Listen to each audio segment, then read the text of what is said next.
अस्सलामुअलैकुम वरहमतुल्लाहि वबरकातुहू। आज का जो हमारा टॉपिक है वो है ट्रांसफॉर्मेशंस ऑफ कोऑर्डिनेट्स। ठीक है कि कोऑर्डिनेट सिस्टम को हमने एक कोऑर्डिनेट सिस्टम को हमने दूसरे कोऑर्डिनेट सिस्टम में कैसे चेंज करना है। ठीक है, तो in 3 dimensional rectangular space the coordinates of a point are x y z, कि ये हमारे पास एक्स वाई जी ये जो 3 कोऑर्डिनेट सिस्टम है, इन 3 कोऑर्डिनेट सिस्टम का जो नाम है वो है रेक्टेंगुलर कोऑर्डिनेट सिस्टम। इससे पहले आपने छठे चैप्टर में कोऑर्डिनेट सिस्टम वाले चैप्टर में जो वेक्टर एनालिसिस की बुक है शाम सीरीज़ की, उसमें आपने पूरा ये एक चैप्टर पढ़ा होगा कि एक कोऑर्डिनेट सिस्टम से हम दूसरे कोऑर्डिनेट सिस्टम में कैसे चेंजिंग करते हैं, या जैसे कि रेक्टेंगुलर कोऑर्डिनेट से हम सिलेंड्रिकल कोऑर्डिनेट्स में जाते हैं, इसी तरह रेक्टेंगुलर से ही स्फेरिकल में, या स्फेरिकल से सिलेंड्रिकल में, या सिलेंड्रिकल से एलिप्टिकल कोऑर्डिनेट्स होते हैं। 7 किस्म के हमारे पास कोऑर्डिनेट्स हैं, तो ये हम इसकी ट्रांसफॉर्मेशन करते हैं। एक कोऑर्डिनेट सिस्टम से हम दूसरे कोऑर्डिनेट सिस्टम में चेंज होते हैं, इसको हम क्या कहते हैं, ट्रांसफॉर्मेशन कहते हैं। ठीक है, तो हमने आज देखना है कि it is convenient to write x1 x2 x3, कि हमने कोऑर्डिनेट सिस्टम को चेंज करना है लेकिन एन डायमेंशनल स्पेस में चेंज करना है। ठीक हो गया, तो ये हमारे पास जो x y और z था उनकी जगह मैंने क्या कर दिया, x1 x2 और x3 को लिख दिया कि ये x है, ये y है और ये z है। उनकी जगह मैंने x1 x2 x3 का नाम दे दिया फॉर x y z। ठीक है, आज सिंपली xi लिख लें। xi लिखेंगे तो आपको फिर इसकी रेंज डिफ़ाइन करनी पड़ेगी। इसकी रेंज क्या है, i वेरीज़ कर रहा है 1 2 3 तक। ठीक हो गया, और अगर n की बात कर रहे हैं तो फिर i वेरी करेगा 1 से n तक। Similarly in n dimensional space the coordinates of a points are n independent variables. ठीक हो गया, x1 x2 up to xn in x coordinate system. अब ये हमने कोऑर्डिनेट्स ले लिए हैं 1 से n तक।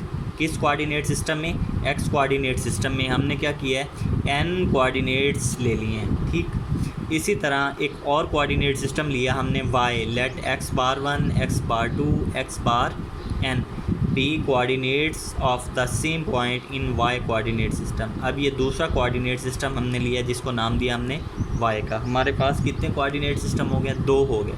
ठीक हो गया, तो अब हमने इनका ट्रांसफॉर्मेशन लिखनी है कि ये कैसे एक दूसरे में चेंज होते हैं।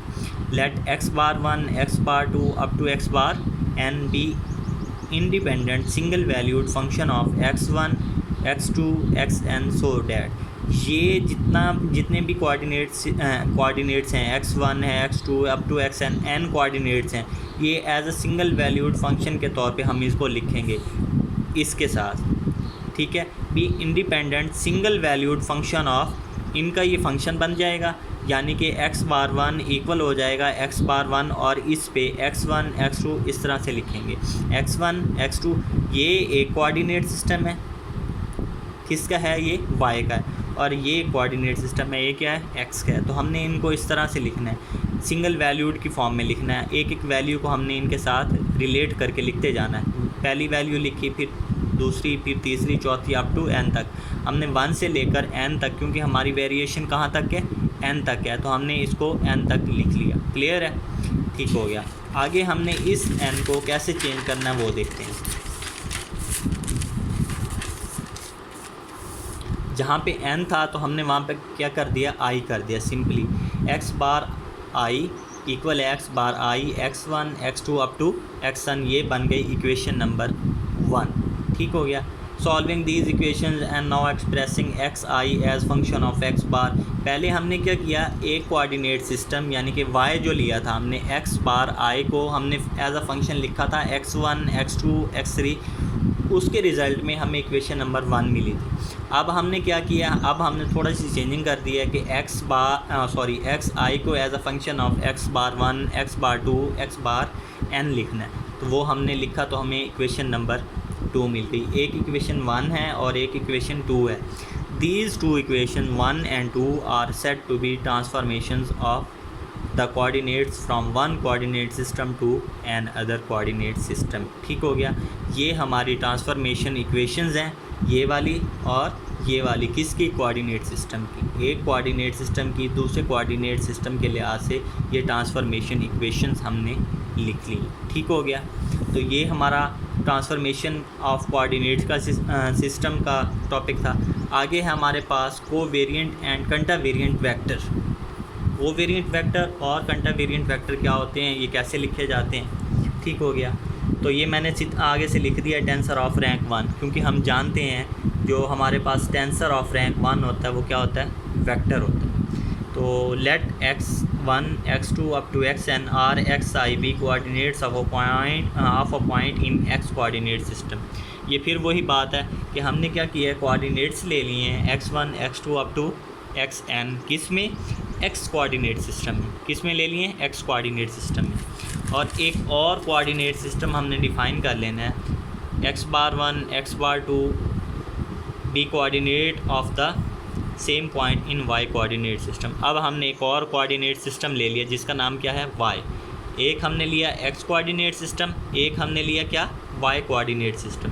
Then according to the law of transformation, according to the law of transformation a bar i equal होता है curly x j over curly x bar i a j। अब हमने इसको कैसे लिखा है, देखें ये हमारे पास जो बार है ये क्या है, किस कोऑर्डिनेट सिस्टम का हिस्सा है, ये y कोऑर्डिनेट सिस्टम का हिस्सा है। ठीक है, आप देख सकते हैं कि ये जो बार हमने लिए हैं किस कोऑर्डिनेट्स में लिए हैं, y कोऑर्डिनेट सिस्टम में लिए हैं। तो ये हमने लिखा a बार i, ये y कोऑर्डिनेट सिस्टम का टेंसर है। ठीक है, तो हमने इसको इस ट्रांसफॉर्मेशन, ये जो हमारे पास ये मैंने दायरा लगा दिया ना, इस ट्रांसफॉर्मेशन रूल के तहत इस टेंसर को इस टेंसर में चेंज कर दिया। और ये जो टेंसर है ये दूसरे कोऑर्डिनेट यानी कि x कोऑर्डिनेट, इस पर बार नहीं है, ये हमारे पास x कोऑर्डिनेट सिस्टम में चेंज हो गया। y कोऑर्डिनेट सिस्टम से एक टेंसर लिया, उसको हमने किस में चेंज कर दिया, x कोऑर्डिनेट सिस्टम में। इसी तरह मैंने इसको यहाँ पे आई था तो मैंने j करके लिख दिया, सेम ए जे इक्वल है x bar i over x bar j a bar i।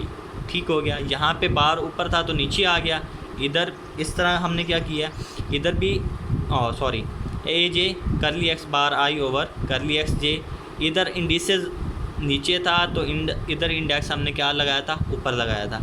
इधर इंडेक्स नीचे है तो इधर इंडेक्स हमने ऊपर लगाया। ये ऊपर नीचे इसलिए लगाते हैं ताकि जब हम इनकी कंट्रैक्शन करें तो ये हमारे पास वापस वही सेम वैल्यू आ जाए जहाँ से हम चलते हैं। कंट्रैक्शन आसानी से हो जानी चाहिए कि ये जो आपके इंडिसेस होते हैं, जो आप ये लगाते हैं इंडिसेस आई जे के एल एम, जो भी इंडिसेस होते हैं, तो वो आपने जगह देख के प्रॉपर तरीके से लगाने होते हैं। इनमें गलती नहीं करते कि अगर आपने यहाँ पे आई लगाया तो उसको अपर में लगाया तो इसको नीचे में लोअर पोजीशन में लगाएंगे ताकि जब हम कंट्रैक्शन करने लगें तो आसानी से कंट्रैक्शन हो।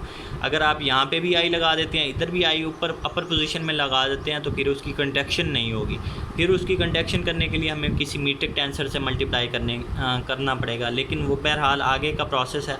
जब हम आगे पढ़ेंगे तो तब आपको पता चल जाएगा कि मीट्रिक टेंसर क्या होता है। अभी आपको बस ये समझना है कि ये जो आपने इंडिसेस लगाने हैं, यहाँ पे आपने बहुत ध्यान के साथ कि एक ऊपर हो तो दूसरा नीचे, अगर एक नीचे है तो उसका दूसरा जो लगाना हमने वो ऊपर लगाना है। सेम ये हमने टेंसर ऑफ रैंक 1 लिख लिया। ठीक हो गया।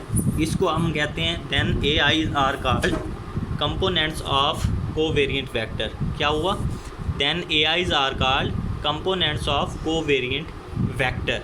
वेक्टर इसलिए कह रहे हैं क्योंकि टेंसर ऑफ रैंक 1 लिखा हुआ है। सिमिलरली ए बार आई अब जो मैंने इंडेक्स लगाया वो अपर पोजीशन में लगाया। इसका मतलब ये अब हम किसकी बात कर रहे हैं, कंट्रावेरिएंट वेक्टर की बात करें। किसकी बात कर रहे हैं, कंट्रावेरिएंट वेक्टर की बात करें। तो ये है curly x bar i over curly x j a j, or a j curly x j over curly x bar i a bar i. एक कोऑर्डिनेट सिस्टम यानी कि y से हम चेंज हो गए किस में, x में, और इधर क्या किया हमने x से y कोऑर्डिनेट सिस्टम में। एक टेंसर x से लिया किस में चेंज हो गया, y में, या y से लिया तो किस में चेंज हो गया, x में चेंज हो गया। ये सारा कुछ हम किससे लिख रहे हैं, वो जो हमने पीछे पढ़ा है ट्रांसफॉर्मेशन ऑफ कोऑर्डिनेट्स, उससे लिख रहे हैं। ठीक हो गया। Then A i's are called components of contravariant vector. इनको हम क्या कहते हैं, कंट्रावेरिएंट या कोवेरिएंट।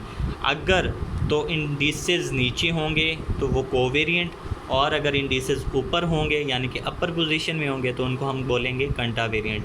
आगे हम tensor of rank 2, tensor of rank 3 और हायर टेंसर्स, हायर पढ़ने की वैसे ज़रूरत नहीं है, लेकिन फिर भी आपको अंदाज़ा होना चाहिए कि हायर अगर आपके पास एस टर्म्स आ जाएं, एन टर्म्स आ जाएं, जितनी भी आ जाएं, तो उसको लिखने का तरीका कैसे होता है। तो ये तो 1 के लिए था, आगे हम 2, 3 के लिए भी पढ़ेंगे।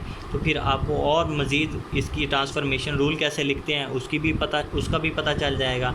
और फिर ये टेंसेस कैसे लिखे जाते हैं, इनकी एडिशन, इनकी सब्ट्रैक्शन, इनकी multiplication, outer multiplication, inner multiplication, ये सब क्या होता है वो भी हमें अंदाज़ा हो जाएगा। इसी तरह आगे हमने एक और थ्योरम भी पढ़ना है, कोशेंट थ्योरम बहुत इंपॉर्टेंट है, वो पढ़ना है। ठीक हो गया।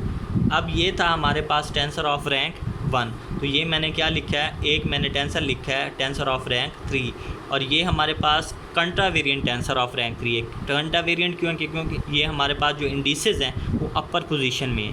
1, 2, 3 3 इंडिसेस हैं, तो इससे हमें पता चल गया कि ये क्या है, टेंसर ऑफ रैंक 3 है, कंट्रा वेरिएंट टेंसर ऑफ रैंक 3। और अगर लोअर पोजीशन में हो, जैसे यहाँ पे LM है, 2 इंडिसेस लगे हुए हैं, तो टेंसर ऑफ रैंक 2, और क्या है लोअर पोजीशन में है तो इसे हम क्या कहेंगे, कोवेरिएंट टेंसर ऑफ रैंक 2। तो ये हमने इंडिसेस की पोजीशन देखकर हमने बताना होता है कि ये कंट्रा वेरिएंट टेंसर है या कोवेरिएंट टेंसर है, और फिर हमने उन्हीं इंडिसेस को गिन के ही बताना होता है कि ये टेंसर कितने रैंक है, हायर रैंक है, 2 रैंक है, 3, जितने इंडिसेस होते हैं उतना ही टेंसर का रैंक होता है। ठीक है, अल्लाह हाफिज़।